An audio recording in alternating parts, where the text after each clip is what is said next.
Hello everyone, आज के lecture में हम स्कैटरिंग थ्योरी से रिलेटेड पीवाईक्यू प्रॉब्लम सॉल्व करेंगे जो कि सीएसआई नेट में पूछी गई है।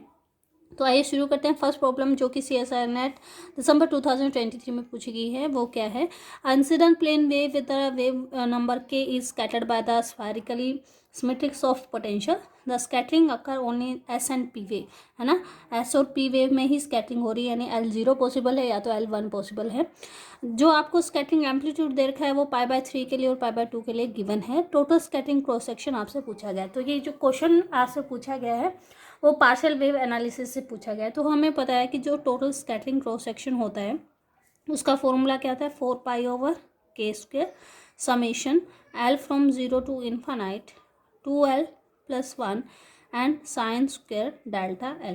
ठीक है, ये फॉर्मूला होता है। और जो एम्पलीट्यूड का फॉर्मूला होता है f(θ) वो क्या होता है, 1/k summation L from 0 to infinite 2L+1 e⁻ delta L sine of delta L और PL कोस ऑफ थीटा, ये फॉर्मूला होता है। ठीक है, अब आपने यहाँ से यहाँ पहुँचना है। तो यहाँ से यहाँ पहुँचने के लिए आपको थ्योरी भी पता होनी चाहिए कि कैसे हम यहाँ से यहाँ पहुँचे। तो आपको पता है कि जो डिफरेंशियल क्रॉस सेक्शन होता है डी सिग्मा और डी ओमेगा, ये क्या होता है, f(θ) इंटू f(θ स्टार, है ना, या फिर हम के मोड ऑफ f(θ स्क्वायर। ठीक है, इसका स्टार, इसका कॉम्प्लेक्स कॉन्जुगेट लेना है, उससे मल्टीप्लाई करना है। तो आपका क्या होगा, डिफरेंशियल क्रॉस सेक्शन निकलेगा। और जो आपका टोटल स्कैटरिंग क्रॉस सेक्शन होगा वो इंटीग्रेशन होगा f(θ mode square D omega, इस तरीके से निकलता है आपका। ठीक है, तो यहाँ पे जब आप कंपैरिजन करें, क्योंकि जब मैंने ये पहले प्रॉब्लम डाली थी तो किसी ने कमेंट में पूछा था कि आपने दोनों साइड, आगे मैं बताऊंगी वहाँ पे कहाँ पे उन्होंने क्वेश्चन पुट किया था कि दोनों साइड जो है इमेजिनरी और रियल पार्ट को कंपेयर ना करके आपने उसके कॉम्प्लेक्स कॉन्जुगेट से मल्टीप्लाई क्यों किया है। उसका रीज़न ये है क्योंकि यहाँ से जो आपका डेरिवेशन आया, जो ये साइंस के डेल्टा L टर्म आई है वो आई ही ऐसे है कि आपने f(θ) को किससे मल्टीप्लाई किया है, उसकी कॉम्प्लेक्स कॉन्जुगेट से मल्टीप्लाई किया। ठीक है, तो गिवन क्या है आपको, गिवन ये टर्म है, यानी कि f(θ) = π/2 पे पहले सोल्व करते हैं। तो π/2 पे क्या गिवन है, 1/2k 1 + 3/2 आयटा। ठीक है, इक्वल टू क्या हो जाएगा,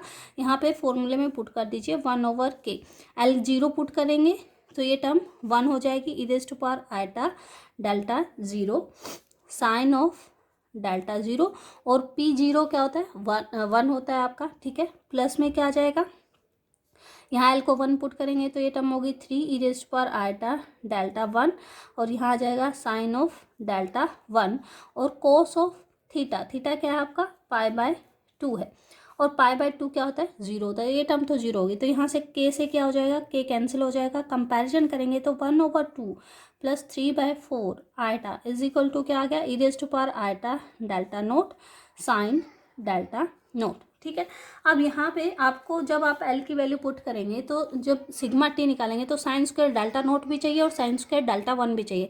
तो साइन स्क्वायर डेल्टा नोट निकालने के लिए यहाँ पे देखो, मैथमेटिकली अगर देखें तो आप इसको e⁻ को क्या लिख सकते हैं, this term can be written as cos of delta naught plus eta sine delta naught, और दोनों तरफ इमेजिनरी रियल पार्ट को कंपेयर कर दीजिए, वहाँ से भी साइन स्क्वायर डेल्टा नोट की वैल्यू निकल आती है। बट वो नहीं करना है आपने। क्यों नहीं करना है, ये रीज़न मैंने यहाँ पे बताया, क्योंकि यहाँ पे जो टर्म निकली है वो क्या आई है, उसके कॉम्प्लेक्स कॉन्जुगेट से मल्टीप्लाई करने के बाद आई है। ठीक है, अब दोनों तरफ इनके कॉम्प्लेक्स कॉन्जुगेट से मल्टीप्लाई कर दीजिए, यानी 1/2 + 3/4 eta into 1/2 - 3/4 eta is equal to e⁻ delta naught sine of delta naught e⁻ delta naught sine of delta naught.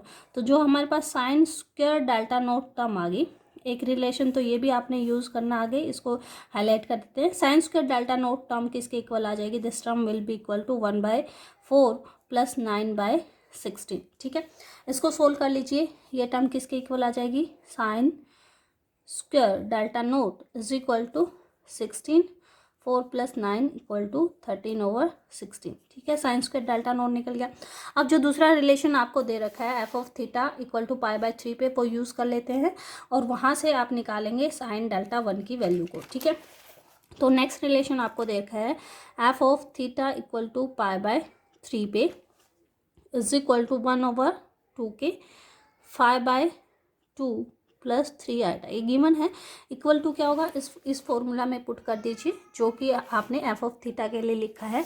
तो यहाँ पे इक्वेशन पुट करने के बाद क्या आ जाएगी, 1/k समेशन 2l+1, एल को 0 पुट किया तो 1, यहाँ पे आ जाएगी रेस्ट पर iota delta naught sine of delta naught plus 2l+1 3 हो जाएगा, रेस्ट पर iota delta 1 sine of delta 1 और कोस ऑफ π/3। π/3 क्या होता है, 1/2 होता है। ये वैल्यू हमें पता है, के से के आपका कैंसिल हो गया, ये टर्म आ गई 5/4 प्लस 3/2 आइटा इक्वल टू, ये वैल्यू हमने अभी अभी निकाली है, यहाँ पे ये वैल्यू पुट कर दीजिए। तो ये आ जाएगा आपका 1/2 प्लस 3/4 आइटा, ये वैल्यू हमने पुट कर दी, प्लस कोस π/3 1/2 होता है तो 3/2 ई रेस्ट पर iota delta 1 sine of delta 1। ठीक है, तो यहाँ से निकाल लीजिए 3/2 ई रेस्ट पर iota delta 1 sine of delta 1 किसके इक्वल आएगा, इस टर्म को उधर ले जाइए, 5/4 minus 1/2 plus 3/2 iota minus 3/4 iota. ठीक है, सोल्व कर लीजिए, क्या आ जाएगा, 3/2 ई रेस्ट पर iota delta 1 sine of delta 1 equal to क्या आ जाएगा, 4 एलसीएम लेंगे तो ये टर्म आ जाएगी 3/4 प्लस 3/4 आइटा। ठीक है, थ्रो आउट 3 कैंसिल हो जाएगा, थ्रो आउट यहाँ पे 2 यहाँ पे 2 आ जाएगा, तो आप लिख सकते हैं रेस्ट पर iota delta 1 sine of delta 1 equal to 1/2 बाहर ले लिया, 1 प्लस आइटा यहाँ पे रह गया। अगेन आपने दोनों तरफ कॉम्प्लेक्स कॉन्जुगेट से मल्टीप्लाई करना है, तो इरेज पर iota delta 1 sine of delta 1 को इरेज पर minus iota delta 1 sine of delta 1 से मल्टीप्लाई करना, इक्वल टू क्या आ जाएगा, 1/4 1 plus iota into 1 minus iota. ठीक है, ये टर्म होगी sine square delta 1 equal to क्या आ जाएगा, 1/4 इंटू 2, तो ये आ जाएगा 1/2। साइन स्क्वायर डेल्टा 1 हमारा निकल के आया 1/2। अब टोटल स्कैटरिंग देख लेते, क्या आ जाएगा, 4/k square summation 2l+1 sine square delta L था, तो वह एल की वैल्यू पुट कर दीजिए, टर्म आ जाएगी 4/k स्क्वायर इंटू L0 लिखा तो sign square delta naught plus 3 sign square delta 1, ये वैल्यू पुट करने के बाद साइन स्क्वायर डेल्टा नोट की वैल्यू यहाँ पे हमने जो निकाली है वो आई है 13/16 प्लस ये वैल्यू आई है 3 एज इट इज़ 1/2। इसको सोल्व करते हैं, this term will B 4π/k square into 16 LCM ले लिया, 13 प्लस कितना आ जाएगा 24, ये टर्म आ जाएगी 4 से कैंसिल होके, this term will B 37π/4k square. ठीक है, तो राइट ऑप्शन आपका क्या हो जाएगा, option A will be the right. Next question देखते हैं, इन एन इलास्टिक स्कैटरिंग आपको दे रखा है फेज शिफ्ट डेल्टा नोट दे रखा है, डेल्टा 1 दे रखा है, while the other phases shift are 0, यानी L 0 और L1 पे ही वैल्यू है, बाकी सारी टर्म 0 हैं। तो polar angle eight which the differential cross section peak will be closest, तो थीटा की वैल्यू पूछेगी जिसपे कि डिफरेंशियल क्रॉस सेक्शन क्या हो, मैक्सिमम हो। ठीक है, तो L0 और L=1 के केस में जो डिफरेंशियल क्रॉस सेक्शन है उसके लिए एक डेरिवेशन है, वो आपने लर्न करना है, मैंने फॉर्मूला में नहीं करवाया है। वो क्या होता है आपका F of theta into F star theta होता है, यानी कि एफ मोड थीटा स्क्वायर। ठीक है, अब आपके पास जो वैल्यू है L0 है और L क्या है 1 है, तो पहले एक बार डेरिवेशन कर लेते हैं फिर इस क्वेश्चन पे आते हैं। तो देखिए एफ ऑफ थीटा जो हमारे पास है वो क्या है 1/k, जैसे मैंने अभी लिखा था summation L from 0 to infinite 2l+1 e raised power iota delta L sine of delta L और यहाँ पे PL कोस ऑफ थीटा। ठीक है, ये टर्म आ गई, तो यहाँ पे आप लिख लीजिए L=0 के लिए एफ ऑफ थीटा L=0 और 1 पुट जब करेंगे तो ये आ जाएगा 1/k इंटू में E raised power iota delta naught sine of delta naught और प्लस में आपके पास टर्म आ जाएगी 3 E raised power iota delta 1 sine of delta 1 और P1 cos theta cos of theta के इक्वल होता है। ठीक है, आप निकाल लीजिए P of theta F theta F star theta यानी एफ मोड्स के, तो वो क्या आ जाएगा 1/k square into E raised power iota delta naught sine of delta naught plus 3 E raised power iota delta 1 sine of delta 1 cos of theta. ठीक है, इसको मल्टीप्लाई आपने करना है, E raised power minus iota delta naught sine of delta naught plus 3 E raised power minus iota delta 1 sine of delta 1 cos theta से, ठीक है।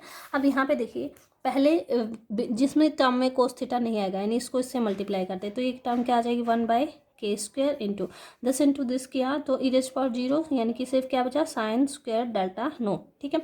उसके बाद करते हैं जिसमें कि सिर्फ एक सिंगल कोस की टर्म आ रही है, ये इंटू ये हम करते हैं, ठीक है। तो दोनों में ही अगर देखें 3 जो आपकी टर्म है 3 sin delta 1 sin delta naught, तीनों दोनों में ही आ रही है तो हम लिख सकते हैं इस टर्म को, this term is 3 sin of delta naught sin of delta 1 और cos ऑफ थीटा, सब में कॉमन आ रहा है। इंटू में क्या बच रहा है देखिए दिस इंटू दिस करें तो e⁻i delta 1 minus delta naught है, प्लस में क्या है यहाँ से यहाँ मल्टीप्लाई करें तो e⁻- minus iota delta 1 minus delta naught है। इसको 2 से आप डिवाइड कर दीजिए यहाँ पे और 2 से आप मल्टीप्लाई कर दीजिए तो 6 हो गया, ठीक है।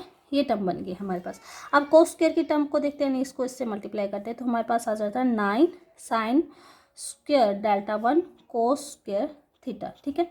अब ये टर्म किसकी बन गई, this term will be cos delta 1 delta naught, इसकी टर्म बन गई तो ये टर्म आ गई हमारे पास sin² delta naught over k² plus 6/k² sin delta naught sin delta 1 cos of delta 1 minus delta naught and cos of theta plus 9/k² sin² delta 1 and cos² theta. तो हम आप इसको लिख सकते हैं a plus b cos of theta plus c cos² theta, ऐसा लिख सकते हैं, ठीक है। यहाँ पे ए बी सी क्या है, a is equal to sin² delta naught over k², b is equal to 6/k² sin delta naught sin delta 1 and cos of delta 1 minus delta naught, और c टर्म क्या है आपके पास 9/k² sin² delta 1। अब आपसे पूछा क्या गया है कि थीटा किस एंगल पे ये टर्म जो है डिफरेंशियल क्रॉस सेक्शन, यानी कि डिफरेंशियल क्रॉस सेक्शन से मतलब है d�sigma/d⍵ is equal to f theta mod square, यही हमने निकाला है, ठीक है। ये मैक्सिमम कब होगा, ये मैक्सिमम तब होगा जब तीनों कोफिशिएंट क्या होंगे पॉजिटिव। कोस की मैक्सिमम वैल्यू क्या होती है 1 होती है, कब आती है व्हेन थीटा इक्वल टू 0, तो ये टर्म जो है मैक्सिमम तब होगी जब थीटा क्या होगा 0 होगा। उसके साथ साथ ए बी सी भी आपने चेक करना है कि ए बी सी की वैल्यू जो है किसी की नेगेटिव ना हो। देखिए ए में स्क्वायर की टर्म है तो ये तो नेगेटिव नहीं हो सकती, सी में भी स्क्वायर की टर्म है ये भी नेगेटिव नहीं हो सकती, ये 9 है ए नहीं है, ठीक है। अब बी पे डिपेंड करता है कि बी में कहीं कोई टर्म नेगेटिव ना आ जाए। अगर हम इस केस में देखें तो साइन डेल्टा जो है 30 डिग्री फर्स्ट क्वाड्रेंट पॉजिटिव है, 10 डिग्री फर्स्ट क्वाड्रेंट पॉजिटिव है। डेल्टा कोस में जो भी टर्म आए कोस थीटा या कोस माइनस थीटा पॉजिटिव ही होता है, ठीक है, तो ये टर्म भी पॉजिटिव है। तो यहाँ से ये क्या कंक्लूजन निकल रहा है कि ए बी सी तो पॉजिटिव है, ए बी सी पॉजिटिव है, तो मैक्सिमम कब आएगा जब कोस भी अपनी मैक्सिमम वैल्यू देगा, और वो कब देता है थीटा इक्वल टू 0 पे। तो मैक्सिमम पीक जो आपको मिलेगी वो कहाँ मिलेगी थीटा इक्वल टू 0 पे। और आपको ये रिजल्ट याद रखना है कि स्कैटरिंग क्रॉस सेक्शन जो होता है differential cross section in case of L equal to 0 and L is equal to 1, यानी एस वेव और पी वेव के लिए इस तरीके से डिफाइन होता है A plus B cos of theta C cos² theta. इस रिजल्ट को हम नेक्स्ट एक क्वेश्चन में यूज़ करेंगे एज इट इज़, सिर्फ यही आपको रिजल्ट वहाँ पे याद रखना है और ए बी सी की वैल्यू याद रखनी है, ठीक है। ना याद हो तो सोल्व करके देख लेना, वहाँ से भी रिजल्ट आ जाता है, ठीक है। नेक्स्ट क्वेश्चन देखते हैं। नेक्स्ट क्वेश्चन पूछा गया है CSIR नवंबर 2020 में। A particle with incoming wave vector के दे रखा है, स्कैटर्ड पोटेंशियल जो दे रखा है वो VR/c/r² दे रखा है, आउटगोइंग वेक्टर दे दिया उन्होंने। आपसे पूछा गया है फर्स्ट बोर अप्रोक्सीमेशन से स्कैटरिंग क्रॉस सेक्शन क्या होगा। तो हमने फॉर्मूला पढ़ा था कि जो आपका डिफरेंशियल स्कैटरिंग क्रॉस सेक्शन होता है d�sigma/d⍵, वो सही f of theta mod square के इक्वल होता है। तो फर्स्ट बोर्न अप्रोक्सीमेशन के अकॉर्डिंग जो आपका एफ ऑफ थीटा होता है वो किसके इक्वल होता है। देखिए जो आपका पोटेंशियल है वो यहाँ पे स्फेरिकल सिमेट्रिक है, तो आपका जो फॉर्मूला लगेगा वो -2m/μ कह दो, रिड्यूस मास कह दो, या जो भी कहना है इस तरीके से लिख सकते हैं, m भी लिख सकते हैं, h² q integration 0 to infinity r v of r जो भी गिवन है आपको, और साइन QR dr ये होता है, ठीक है। तो ये फॉर्मूला यूज़ कर लीजिए, आपके पास आ गया -2m/h² q integration 0 to infinity r, v r क्या गिवन है आपको c/r² sine of Q R D R, ठीक है। एक आर से आर कैंसिल हो गया, सी कॉन्स्टेंट है, बाहर आ गया, 2mc/h² q integration 0 to infinity, ये टर्म आ गया आपकी sine of Q r over r और डी आर। अब यहाँ पे इस टर्म को क्यू इंडिपेंडेंट बना दी। वैसे तो ये लैप्लास ट्रांसफॉर्म से भी सोल्व हो जाता है न्यूमेरिकल, अगर एग्जैक्ट आपको निकालना है आपको पता होना चाहिए कि अगर 1 Laplace of 1/t F of T क्या होता है, ठीक है। अगर ये पता है कि integration s to infinite f of s के इक्वल होता है तो वहाँ से भी सोल्व हो जाता है। अगर वहाँ सोल्व नहीं करने की जरूरत भी नहीं है आपको, आप क्या कीजिए क्यू ऑफ आर को टी पुट कर दीजिए, तो यहाँ से क्यू डी आर क्या आ जाएगा, डी टी आ जाएगा, ठीक है। इंटीग्रल क्या आ जाएगा, -2mc/h² q integration 0 to infinity sine of t हो जाएगा, आर की जगह क्या लिख सकते हैं, t/q लिख सकते हैं, और डी आर की जगह dt/q लिख सकते हैं, q से q कैंसिल हो गया। This term will be -2mc/h² q integration 0 to infinity sine t/t dt। अब यहाँ पे q की कोई टर्म नहीं है, ये कोई वैल्यू देगा आपकी डेफिनेट वैल्यू, तो q की डिपेंडेंसी अगर हम देखें f of theta directly proportional to 1/q², और जो डिफरेंशियल क्रॉस सेक्शन आपका होगा this is equal to f of theta mod square, तो ये प्रोपोर्शनल होगा 1/q² के। तो ऑप्शन ए आपका यहाँ पे क्या हो जाएगा, करेक्ट ऑप्शन हो जाएगा। नेक्स्ट क्वेश्चन देखते हैं। हाँ, ये वही क्वेश्चन है जिसमें हम वो रिजल्ट यूज़ करेंगे।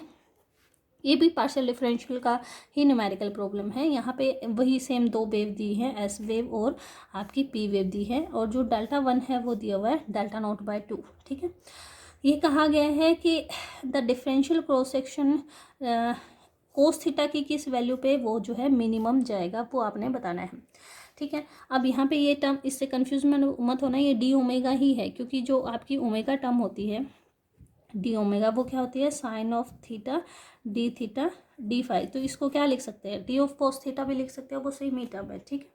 तो ऐसे लिखा या डी ओमेगा लिखा सेम ही बात है। अब यहाँ से देखिए जो आपके पास ये टर्म आती है मोड स्क्वायर करके, वो क्या आई थी आपके पास, D sigma over D cos of theta, क्या टर्म आई थी, a + b cos of theta plus c cos square theta, ये हमने अभी भी निकाला था। जहाँ पे a की जो वैल्यू आई थी वो क्या आई थी आपकी साइन स्क्वायर Δ0/k², b की जो वैल्यू आई थी वो क्या आई थी 6/k² sine Δ0 sine Δ1 and cos of Δ1 minus Δ0, और c की जो वैल्यू आई थी वो आई थी 9/k² साइन स्क्वायर Δ1, ये वैल्यूज आई थी, ठीक है।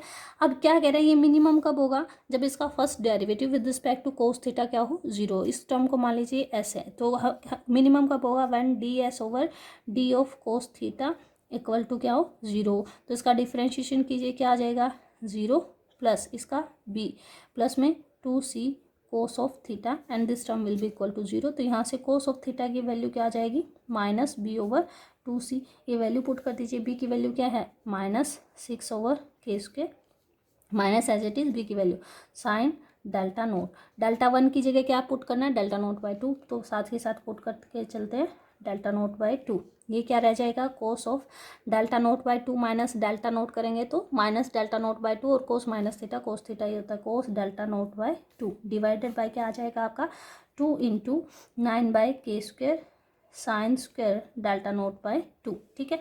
अब यहाँ से देखिए इसको क्या लिख सकते हैं हम, this term will B k² से k² कैंसिल, 2 3 आ जाएगा और 3 3 × 9 1/3 आ गया, ठीक है। इसको मैंने लिख दिया 2 साइन Δ0/2 और कोस Δ0/2 इंटू क्या आ गया साइन Δ0/2 और कोस ऑफ Δ0/2, और डिवाइडेड बाय क्या है आपका साइन स्क्वायर Δ0/2, तो साइन स्क्वायर Δ0/2 साइन स्क्वायर Δ0/2 से कैंसिल आउट हो गया, this term will be -2/3 cos square Δ0/2, और Δ0/2 क्या है Δ1 है, this term will be 2/3 cos square Δ1, ठीक है। तो राइट आंसर जो आपका होगा ऑप्शन सी यहाँ पे करेक्ट आंसर हो जाएगा। नेक्स्ट क्वेश्चन भी आपका जो है फर्स्ट बॉन्ड अप्रोक्सीमेशन से था, VR जो इस तरीके से डिफाइन था, यहाँ पे बस जो चेंज किया उन्होंने स्कैटरिंग एंगल जो दे दिया वो 2 थीटा दे दिया, ठीक है। अगेन आपके पास जो फॉर्मूला होता है डिफरेंशियल क्रॉस सेक्शन आपसे पूछा है, जो एफ ऑफ थीटा का फॉर्मूला क्या आता है, माइनस एम की टर्म में दे रखा है तो हम एम की टर्म में रखेंगे 2m ओवर आपका होता है ये q H cut square 0 to infinite r v of r sine of Q R D R. ठीक है, यहाँ वी ऑफ आर की वैल्यू पुट कर दीजिए तो आपके पास टर्म क्या आ जाएगी, -2m Q H cut square 0 to infinite R into V of are की वैल्यू है alpha by R E raised power minus R by R और sine of Q R D R. ठीक है, आर से are cancel हो गया, this term alpha को बाहर लिख लीजिए 2m alpha by q H cut square integration 0 to infinity e raised power minus r over r sine of Q R D r. तो ये क्या है, this is the Laplace of sine. और आपको कंपैरिजन अगर करें तो एस की वैल्यू क्या है 1/r और ए की वैल्यू क्या है यहाँ पे क्यू है।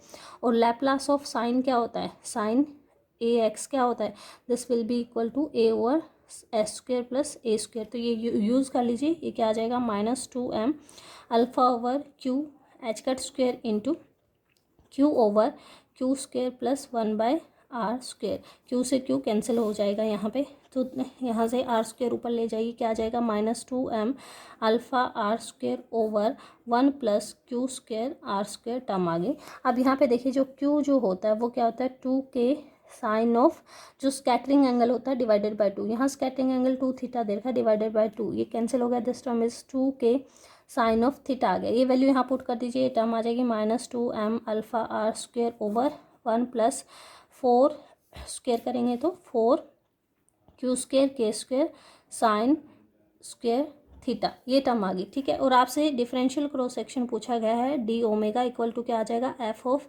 थीटा मोड स्क्वेयर, जो कि इक्वल आ जाएगा 4m square alpha square R 4 divided by 1 प्लस 4 क्यू स्क्वेयर के स्क्वेयर साइन स्क्वेयर थीटा का स्क्वेयर। ठीक है, तो ये कंपैरिजन अगर करें तो ऑप्शन यहाँ पे ये था एच कट स्क्वेयर, हम भूल गए एच कट स्क्वेयर था, यहाँ एच कट स्क्वेयर था तो यहाँ एच कट 4 हो जाएगा। ठीक है, और कंपैरिजन अगर करें तो ऑप्शन डी यहाँ पे क्या आ जाएगा, करेक्ट ऑप्शन हो जाएगा। नेक्स्ट क्वेश्चन देखते हैं, नेक्स्ट क्वेश्चन बिल्कुल सेम है, अल्फ़ा की जगह पे क्या दे दिया उन्होंने, बीटा दे दिया। डिफरेंशियल क्रॉस सेक्शन पूछा है, थीटा की जगह पे थीटा ही है, थीटा बाय 2 नहीं है, तो आप इसको उसी पैटर्न पे सोल्व कर सकते हैं और आप रिजल्ट यहाँ से कंपेयर कर सकते हैं। ऐसे ही आपने करना है लैप्लास लगा के, मैं दोबारा करके दिखा देती हूँ आपको। एफ ऑफ थीटा निकालिए, क्या आ जाएगा आपका -2m over q H cut square integration 0 to infinity, beta को बाहर लिख लीजिए, ये आर कैंसिल हो जाएगा रेस्ट पर माइनस म्यू आर और यहाँ आ जाएगा sine of Q R D R. ठीक है, ये लैप्लास ऑफ अगेन साइन आ गया, this term is -2m beta over q H cut square, ये टर्म आपकी क्या आ जाएगी q over mu square plus Q square. ठीक है, ये कैंसिल हो गया, क्यू की वैल्यू पुट कर दीजिए -2m beta over h cut square, यहाँ पे टर्म आ जाएगी 1/म्यू स्क्वेयर प्लस क्यू की वैल्यू क्या होती है आपकी, क्यू की वैल्यू होती है 2k sine of theta by 2, तो ये आ जाएगा 4k square sine square theta by 2। 4k को इधर ले आइए कॉमन निकाल के, तो ये आपकी टर्म आ गई -2m beta by H cut square और 4k स्क्वेयर आपने बाहर निकाल लिया, 4k स्क्वेयर अंदर क्या रह जाएगा आपका 1/म्यू square by 4k square plus sine square theta by 2। ठीक है, ये तो आपका क्या आ गया एफ ऑफ थीटा। ठीक है, आपसे डिफरेंशियल क्रॉस सेक्शन पूछा गया है तो वो क्या आ जाएगा F of theta mode square, जो कि क्या होगा, ये मान लो कोई कांस्टेंट है, this is proportional to some constant a plus sine square theta by 2 की पावर -2। ठीक है, यहाँ पे आपकी क्या हो जाएगी, स्क्वेयर करोगे नीचे है तो -2 हो जाएगा, तो ऑप्शन सी यहाँ पे क्या हो जाएगा आपका करेक्ट ऑप्शन हो जाएगा। नेक्स्ट क्वेश्चन हम भी पार्शियल डिफरेंशियल से ही पूछा गया था एनालिसिस से। इन्होंने क्या कहा है, फेज शिफ्ट पहले दे रखा है 30 डिग्री, ठीक है, उसकी एनर्जी इतनी है, उसके बाद जब वो टारगेट से टकराया तो वो स्कैटर्ड हो गया और फेज शिफ्ट उसमें है 60 डिग्री और ओनली एस वेव वहाँ पे यानी L0 ही पॉसिबल है, तो उसके लिए आपने बताना है कि एनर्जी कितनी होगी आफ्टर स्कैटरिंग। तो देखिए सिग्मा उन्होंने क्या कहा है, दोनों जो आपकी स्कैटरिंग क्रॉस सेक्शन है वो सेम है, सिग्मा 1 इक्वल टू क्या है सिग्मा 2, फॉर्मूला क्या हो गया 4π/K1 square summation 2L + 1 sine square delta L equal to क्या आ जाएगा 4π/K2 स्क्वेयर साइन समेशन वही same 2l+1 sine square delta L. ठीक है, तो इनिशियली हमारे पास 4 पाई/k², k² क्या होता है, जो आपकी 2m/e/h² होता है, वो होता है k²। ठीक है, तो k1² की जगह e की वैल्यू पुट कर दीजिए, तो ये टर्म आ जाएगी। k1² की जगह आप पुट कर सकते हैं h²/2m/e1। L0 पुट करेंगे तो ये टर्म रह जाएगी साइन स्क्वायर, और डेल्टा आपको दे रखा है 30 डिग्री, इक्वल टू क्या आ जाएगा 4πh²/2m/e2 और साइन स्क्वायर 60 डिग्री। ठीक है, और साइन 30 क्या होता है आपका 1/2, तो यहाँ से देखिए टर्म आ जाएगी 4 से 4 h² से h², 2m से 2m कैंसिल, ये होता है आपका 1/2 का स्क्वायर करेंगे तो 1/4, 1/4 E1 इक्वल टू क्या आ जाएगा, साइन स्क्वायर 60 डिग्री होता है √3/2, यानी कि 3/4 E2। ठीक है, तो यहाँ से आप कंपैरिजन कर सकते हैं, 4 से 4 कैंसिल हो गया, E2 is equal to 3E1, और E1 जो गिवन है वो 0.1 मेगा इलेक्ट्रॉन वोल्ट है, तो ये टर्म आ गई 0.3 मेगा इलेक्ट्रॉन वोल्ट। ठीक है, ऑप्शन बी यहाँ पे क्या हो जाएगा, करेक्ट ऑप्शन हो जाएगा। नेक्स्ट क्वेश्चन जो दे रखा था, ये भी आपका जो है पार्शियल डिफरेंशियल से ही है, नहीं पार्शियल डिफरेंशियल से नहीं है। देखिए क्या क्वेश्चन है, फर्स्ट बोर्न अप्रोक्सीमेशन से ये क्वेश्चन है। कंसिडर द पोटेंशियल, इस तरीके का पोटेंशियल दिया हुआ था, where r is the positive vector and the vertices of a cube, है ना, आर किसको रिप्रेजेंट कर रहा है, vertices of a cube of length a, and the origin at the origin v naught is constant. ये condition दी गई है। टोटल स्कैटरिंग क्रॉस सेक्शन आपसे पूछा है, कब पूछा है, लो एनर्जी लिमिट में। ठीक है, अब हम आपको जब हमने बोर्न ओपन अप्रोक्सीमेशन पढ़ा था, जब मैं एक बार आपको फॉर्मूला शीट दिखा देती हूँ, तो मैंने आपको बताया था कि जो स्कैटरिंग एम्पलीट्यूड आता है वो इसके इक्वल आता है। ठीक है, लेकिन अगर आपका पोटेंशियल स्फेरिकली सिमेट्रिक हो जाए तो स्कैटरिंग क्रॉस सेक्शन 5 पे इंडिपेंडेंट हो जाता है, वो इसके इक्वल आता है। ठीक है, अभी के लिए आपके पास जो पोटेंशियल है वो स्फेरिकल सिमेट्रिक नहीं है, तो जो हम फॉर्मूला यूज़ करेंगे वो ये वाला फॉर्मूला यूज़ करेंगे, ना कि नीचे वाला। ठीक है, अब देखिए हमारे पास जो वी आर गिवन है वो क्या है, summation over i v naught a cube delta cube r minus r, ये गिवन। ठीक है, आपको क्या निकालना है, टोटल क्रॉस सेक्शन निकालना है ना, टोटल स्कैटरिंग क्रॉस सेक्शन या सिग्मा टी निकालना है। सिग्मा टी आप निकालेंगे कि क्या होगा। ठीक है, पहले निकालते हैं एफ ऑफ थीटा फाई, ये किसके इक्वल है, -m/2 h² integration erase for eta Q dot r और वी ऑफ आर और डी टाउ। ठीक है, इसके इक्वल, तो ये आ गया -m/2 h², ये आ जाएगा आपका वी नोट ए क्यूब को बाहर ले लीजिए, a cube e⁻⁴ q dot r और delta cube r minus r i और डी क्यूब आर, इसके इक्वल आ गया। ठीक है, तो इंटीग्रल की वैल्यू कहाँ हो गई, जब r is equal to r i होगा। ओके, समेशन भी था इसके आगे आई पे। ठीक है, तो इंटीग्रल कब वैल्यू देगा, जब r is equal to r i होगा, अदरवाइज 0 वैल्यू होगी। तो इस इंटीग्रल को सोल्व करके आप ऐसे लिख सकते हैं -m v naught a cube over 2 h² summation over i as it is रहेगा, इंटीग्रल हो जाएगा सोल्व होकर e⁻⁴ क्यू डॉट आर आई। ठीक है, अब देखिए इस जो क्यूब होता है हमारा, क्यूब के कितने वर्टिसेस होते हैं, 8 वर्टिसेस होते हैं। ठीक है, तो क्यूब के 8 वर्टिसेस है, तो आई जो रन करेगा वो 1 to 8 रन करेगा, 8 सॉरी इन्फिनिटी 1 to 8 रन करेगा। तो यहाँ पे आप इसको इस तरीके से लिख सकते हैं -m v naught a cube over 2 h²।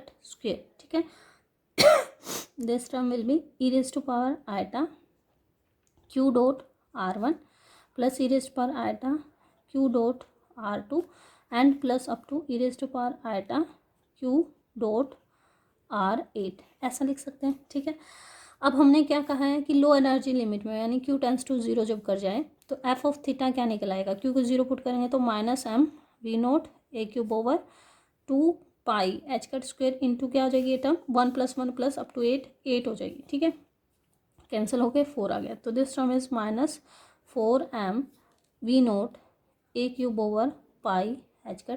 ठीक है, तो सिग्मा टी हमारे पास क्या आ जाएगा, sigma t is the integration F of theta mod square D omega, ठीक है। अब एफ ऑफ थीटा में ओमेगा मतलब साइन थीटा या कोस फाई की कोई टर्म नहीं है, तो ये तो कांस्टेंट टर्म है, इसका स्क्वायर करेंगे तो 16 m square v naught square a 6 over pi square h cut 4 integration रह जाएगा डी ओमेगा, और डी ओमेगा का इंटीग्रेशन 4 पाई आता है। आप करके भी देख सकते हैं, इसका क्या मतलब है, इंटीग्रेशन ऑफ डी ओमेगा का मतलब है integration 0 to pi sine theta d theta 0 to 2 pi d phi equal to क्या था 4 पाई वैल्यू अगर पुट करेंगे, मैंने कुछ मिस्टेक कर दी शायद, नहीं ठीक है, तो ये है sigma t is equal to 16 m square v naught square a 6 over pi square h cut 4 into 4 pi, एक पाई से कैंसिल हो जाएगा, ये आ जाएगा 64 m square v naught square a 6 over pi h cut 4, ठीक है। इस तरीके से आपका ऑप्शन सी यहाँ पे क्या हो जाएगा, करेक्ट ऑप्शन हो जाएगा। नेक्स्ट क्वेश्चन आपका अगेन बोर्न अप्रोक्सीमेशन से था, और बी आर जो दिया हुआ था ये इस तरीके से दिया हुआ था। आपसे पूछा गया था कि स्कैटरिंग क्रॉस सेक्शन क्या होगा, डिपेंडेंसी क्या होगी। तो पहले तो सबसे पहले एफ थीटा निकालिए, जो कि इक्वल होगा -2m over q H cut square integration 0 to infinity r v of r sine of Q r, ठीक है, इंटू डी आर। ये वैल्यू पुट कर दीजिए -2m q over h cut square, ठीक है। वी की वैल्यू में वी नोट है, कांस्टेंट है, बाहर लिख लिया, इंटीग्रेशन 0 टू इन्फिनिटी हो जाएगा, यहाँ आ जाएगा आर स्क्वायर ई रेस्ट हुआ minus mu r sine of Q R D r. इसको अभी आप लैप्लास से भी सोल्व कर सकते हैं, और इसको ई रेस्ट पर आइटा में कन्वर्ट करके भी सोल्व कर सकते हैं। लैप्लास का फॉर्मूला याद है तो उससे कर लीजिए, इजी है, नहीं याद है तो ई रेस्ट पर आइटा में कन्वर्ट कर लीजिए। तो ये आ जाएगा -2m v naught over q H cut square integration 0 to infinity r square e rest पर माइनस म्यू आर, ये टर्म आ जाएगी e raised to power eta q r minus e rest पर minus eta q r divided by 2 eta, उसको मैंने बाहर लिख लिया 2 आइटा, ठीक है, इनटू डी आर। तो आप इसको लिख सकते हैं this term is minus m v naught over iota q H cut square integration 0 to infinity r square e rest पर minus mu minus eta q और इंटू आर, और माइनस में आ जाएगा integration 0 to infinity r square e raised to power minus mu plus iota q R D R, ठीक है। तो ये स्टैंडर्ड इंटीग्रल बन गए, जो कि हम सोल्व करते हैं क्वांटम मैकेनिक्स में बहुत बार, eta q H cut square, ठीक है। तो गामा फंक्शन ऑफ इसकी पावर 2 है +1 डिवाइडेड बाय यहाँ आर की पावर 1 है divided by 1 factorial into constant term है म्यू माइनस आइटा क्यू, इसका क्या हो जाएगा क्यूब। इसी तरीके से ये आ जाएगा gamma 3 divided by mu plus iota q का क्यूब, ठीक है। अब इन्होंने यहाँ पे दे रखा है कि जो क्यू है वो म्यू से बहुत बड़ा है, तो यहाँ पे म्यू को नेगलेक्ट कर दीजिए, तो ये टर्म आ जाएगी -m v naught over iota q H cut square, और गामा 3 जो होता है 2 बाय यहाँ पे आ गया माइनस आइटा क्यू का क्यूब -2 बाय यहाँ आ जाएगा आइटा क्यू का क्यूब, ठीक है। आइटा क्यूब को बाहर ले लीजिए तो आइटा 4 हो जाएगा, आइटा 4 1 होता है, -m v naught over q H cut 4 into क्या आ जाएगा, ये आ जाएगा -2 by q cube -2 by q cube, ठीक है। तो ये टर्म आपके पास आ गई 4m v naught over q 4 h cut 4, यानी एफ ऑफ थीटा जो है वो डायरेक्टली प्रोपोर्शनल है 1 बाय क्यू 4 के। तो जो डिफरेंशियल क्रॉस सेक्शन होगा this is proportional to f of theta mod square, है ना, इक्वल टू ये होता है। तो ये प्रोपोर्शनल टू क्या आ जाएगा 1/4 का स्क्वायर, यानी कि 1/8, है ना। तो ऑप्शन ए यहाँ पे क्या हो जाएगा करेक्ट ऑप्शन।